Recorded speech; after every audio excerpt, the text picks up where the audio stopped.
Hello everyone, स्वागत है आपका हमारे यूट्यूब चैनल पर। आज हम डिस्कस करने वाले हैं एक बहुत ही इम्पोर्टेंट चैप्टर जिसे हमने लिया है मगध राज्य का उत्कर्ष, जो एक प्राचीन इतिहास का एक बहुत ही महत्वपूर्ण चैप्टर है, मगध राज्य का उत्कर्ष। तो चलिए हम देखते हैं कि मगध राज्य पर शासन करने वाले प्रमुख राजवंशों को हम ट्रिक के द्वारा याद करेंगे। फिर एक एक करके मगध पर जो शासन करने वाले राजवंश हैं उसके बारे में हम बारी बारी से अध्ययन करेंगे। तो चलिए सबसे पहले ट्रिक के द्वारा मगध पर शासन करने वाले राजवंशों को याद करते हैं। तो बहुत ही आसान ट्रिक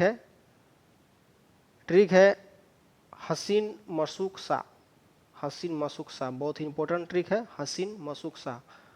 ह से हो गया हर्यक वंश, यानी मगध पर शासन करने वाला पहला प्रमुख राजवंश जो था वो था हर्यक वंश। ठीक है। दूसरा है आपका शिशुनाग वंश। सी से हो गया शिशुनाग वंश। नौ हसीन, नौ से नंद वंश। और मशुक, मौ से मौर्य वंश। बहुत ही इंपॉर्टेंट है। चलिए आगे देखते हैं फिर क्या होता है।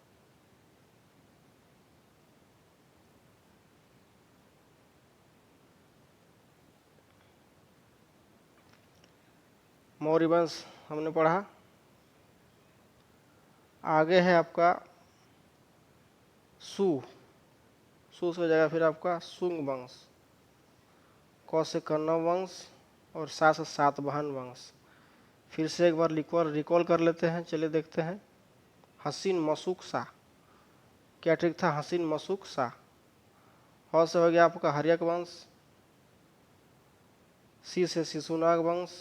न से नंद वंश।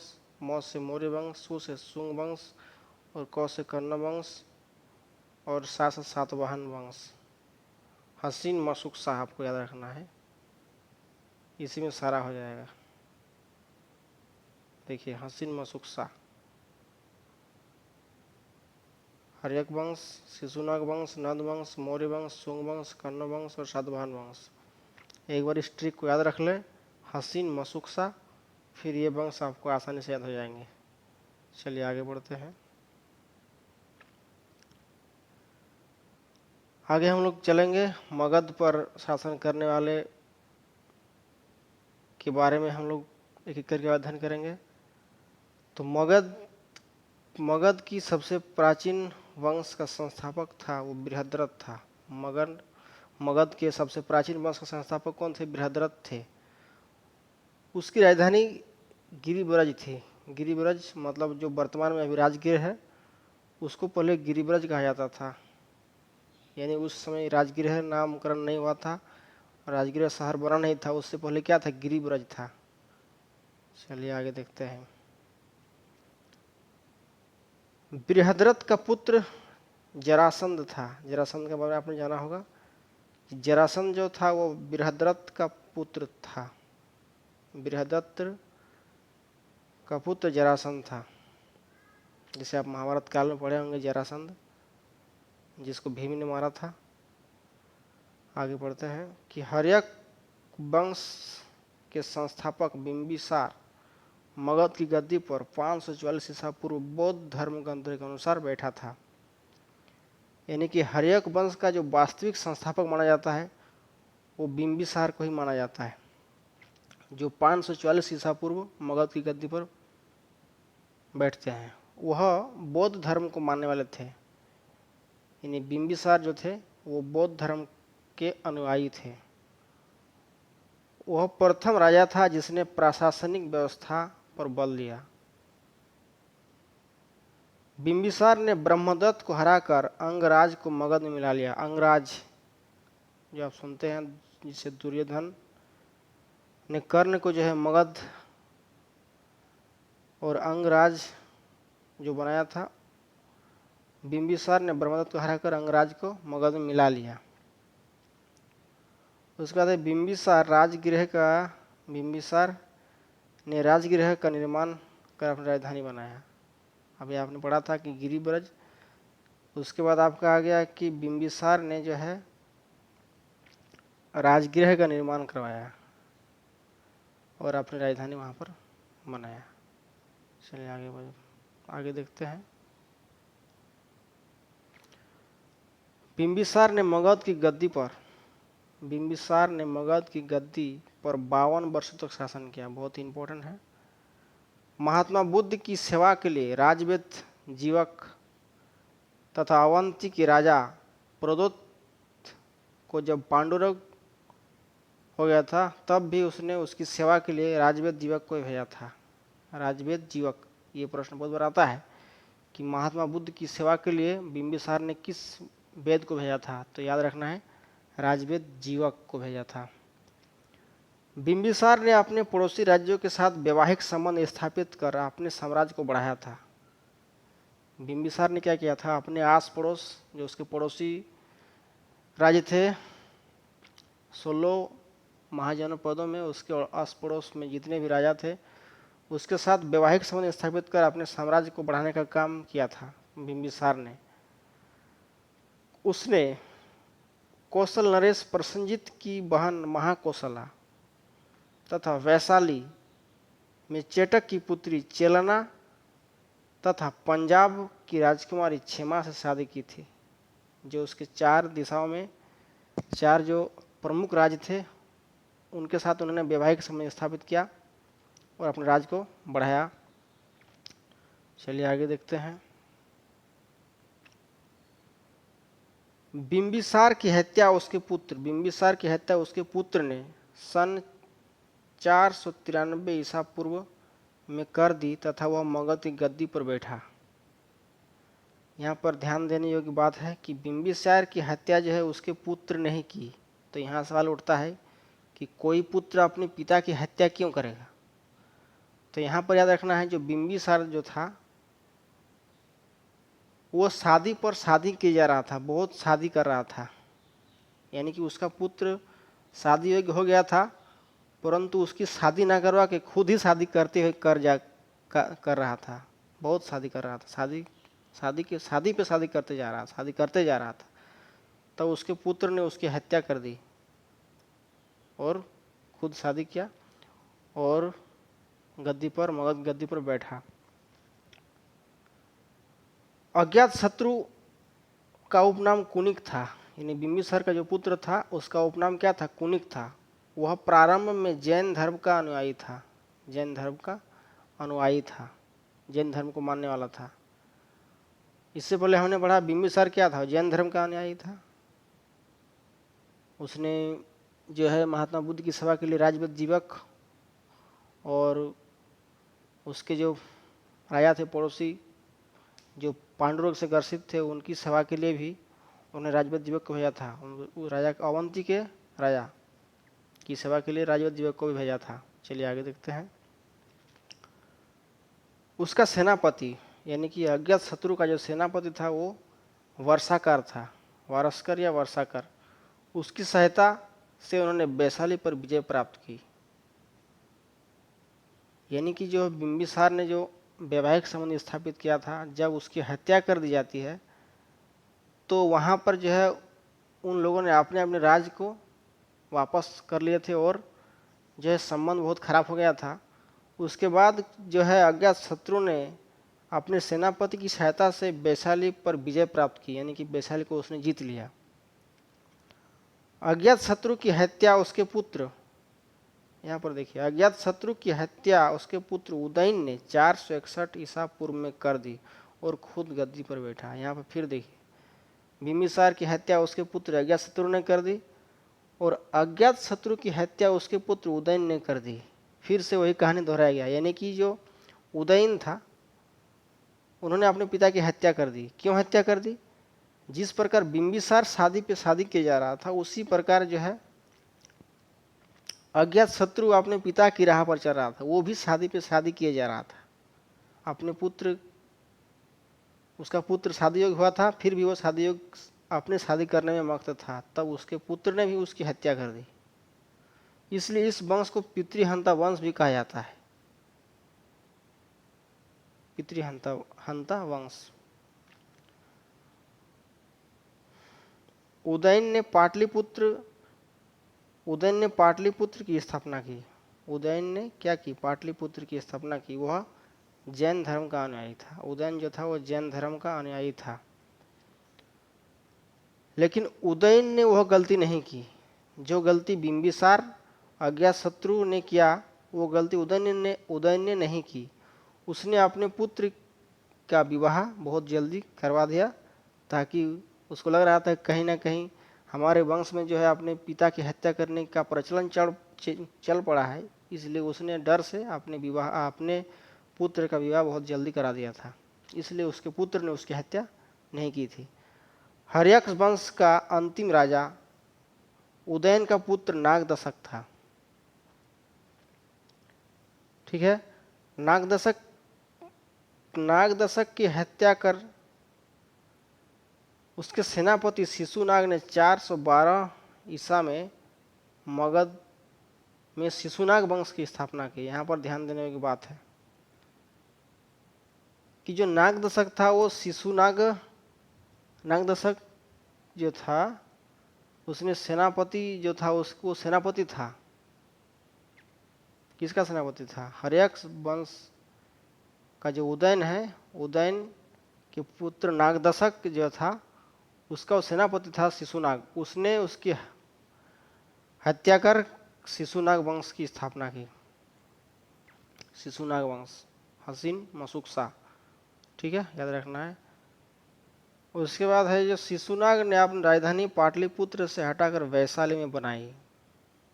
शिशुनाग ने अपनी राजधानी पाटलिपुत्र से हटाकर वैशाली में बनाई।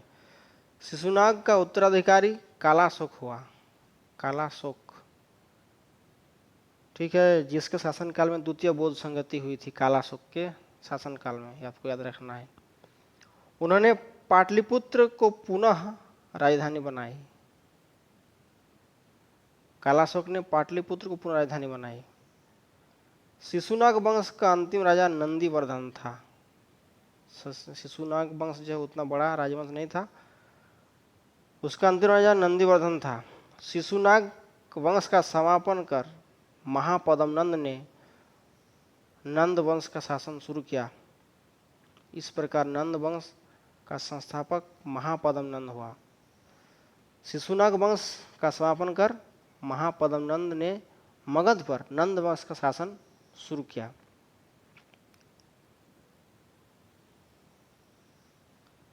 नंद वंश का अंतिम शासक घनानंद था। घनानंद अत्यंत ही क्रूर शासक था जो सिकंदर के समकालीन था। उसे चंद्रगुप्त मौर्य ने युद्ध में पराजित किया और मगध पर एक नया राजवंश मौर्य वंश की स्थापना की। बहुत इंपॉर्टेंट है। घनानंद को हराकर चंद्रगुप्त मौर्य जो है मगध में मौर्य वंश की स्थापना की। ऐसा कहा जाता है कि जो है चंद्रगुप्त बहुत ही चालाक शासक था और उसकी सहायता के लिए चाणक्य रहते थे उसके साथ। चलिए आगे हम लोग पढ़ते हैं कि सिकंदर ने भारत विजय का अभियान 326 ईसा में प्रारंभ किया था।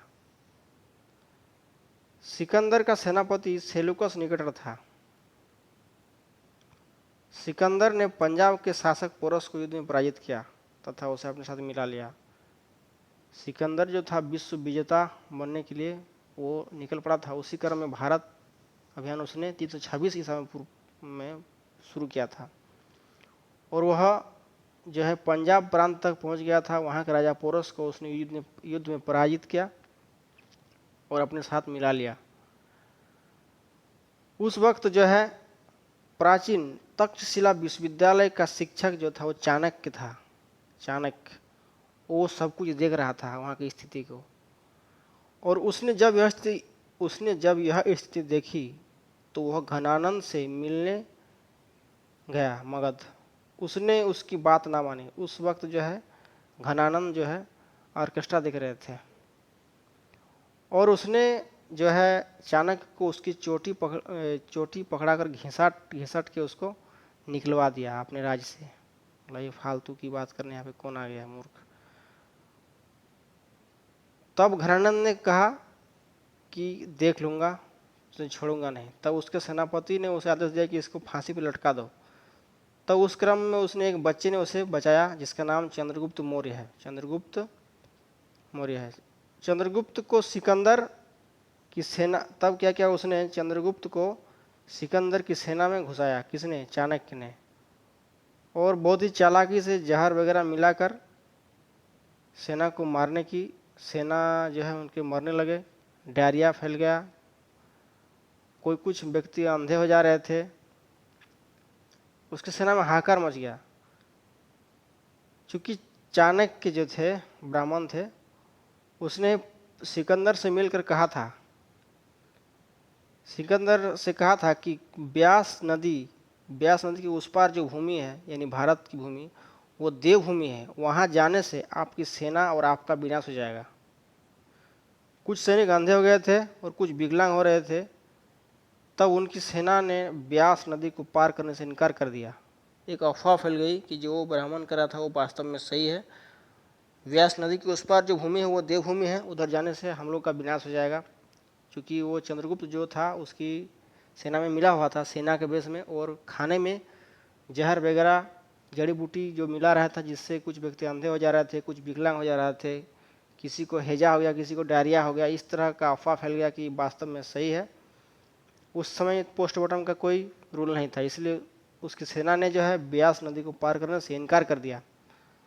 तब अंत में सिकंदर जो है अपना घर देश लौट गया, और अंत में सिकंदर की मृत्यु 323 ईसा पूर्व में बेबीलोन में 34 वर्ष की अवस्था में हो गई।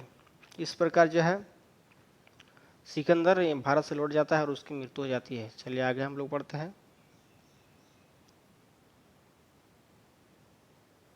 सिकंदर के सेनापति ने जब यह सच्चाई जान ली, यानी उसका सेनापति जो था सेलुकस निकेटर, जब उसने सच्चाई जान ली तो उसने मगध पर आक्रमण कर दिया।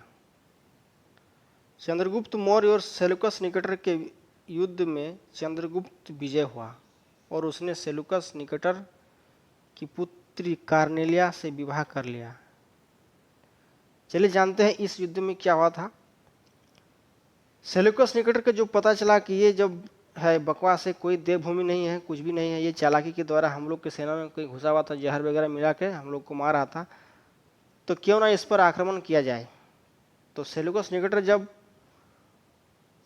उसने आक्रमण किया तो उसकी सेना बहुत ही बड़ी सेना थी, क्योंकि जो है सिकंदर की सेना ही थी, तो उसकी सेना में बहुत बड़े बड़े घोड़े, हाथी, ऊँट, इस तरह के बड़े बड़े जानवर थे। तो चंद्रगुप्त मौर्य ने देखा कि यदि हम युद्ध लड़ेंगे, चाणक्य ने भी देखा कि यदि इस वक्त हम लोग यदि युद्ध लड़ते हैं तो हमारी सेना कम है, हम युद्ध में हार जाएंगे। तब चाणक्य ने एक योजना बनाई। उसने कहा चंद्रगुप्त मौर्य से कि जब तक बरसात ना आ जाए तब तक छुप छुप के लड़ो, जैसे ही बरसात आएगा अपने पूरे बल से आक्रमण करना। जब बरसात आया तो उसके बड़े बड़े जो है जानवर है, जैसे कि घोड़े, हाथी, ऊँट वगैरह पिछल पिछल कर गिरने लगे। तब चंद्रगुप्त मौर्य ने अपनी पूरी शक्ति से युद्ध लड़ा और उस युद्ध में जो है सेलुकस निकेटर को हराया। जब वह सेलुकस निकेटर को मारने जा रहा था तब उसने देखा कि उसके रथ में या उसके साथ जो है उसकी पुत्री जो है कार्नेलिया बैठी हुई थी, जो बहुत ही सुंदर थी, यानी कि उस समय की वह विश्व सुंदरी थी। जब चंद्रगुप्त मौर्य ने उसे देखा तो वह चकित रह गया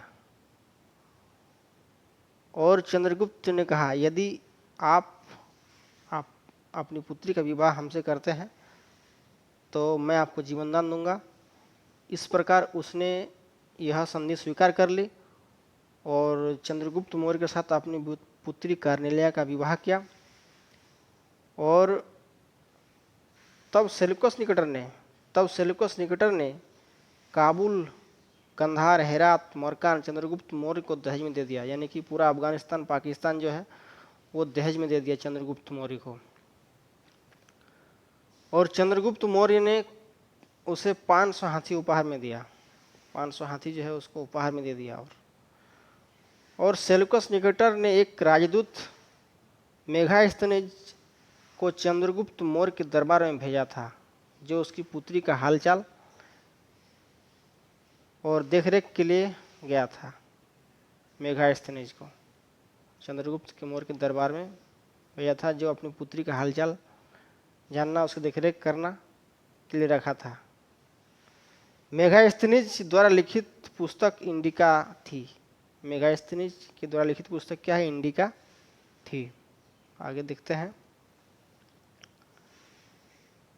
चंद्रगुप्त मौर्य का उत्तराधिकारी उसका पुत्र बिंदुसार हुआ।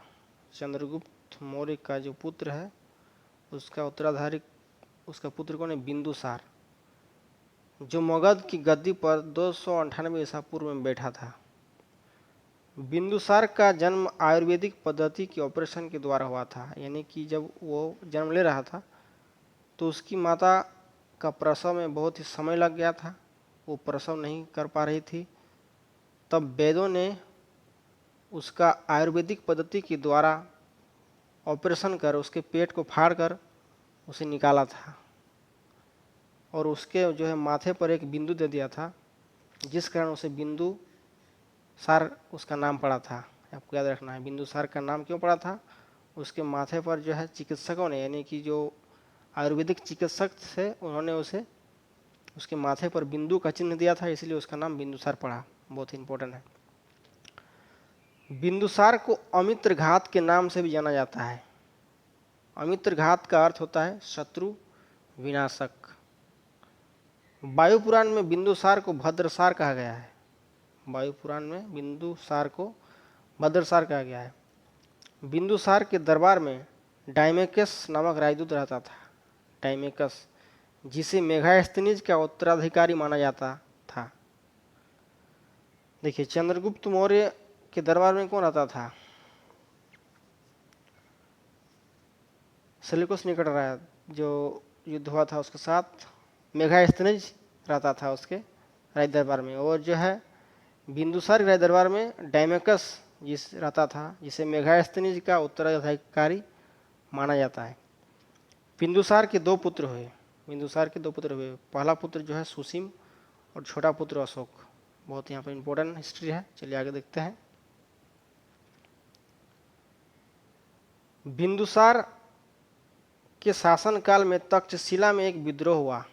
तक्षशिला जो पाकिस्तान प्रांत में है, कश्मीर के आमने सामने, वहाँ पर विद्रोह हुआ, जिसे दबाने के लिए बिंदुसार ने पहले अपने बड़े पुत्र सुसीम को भेजा, परंतु वह युद्ध में हार गया।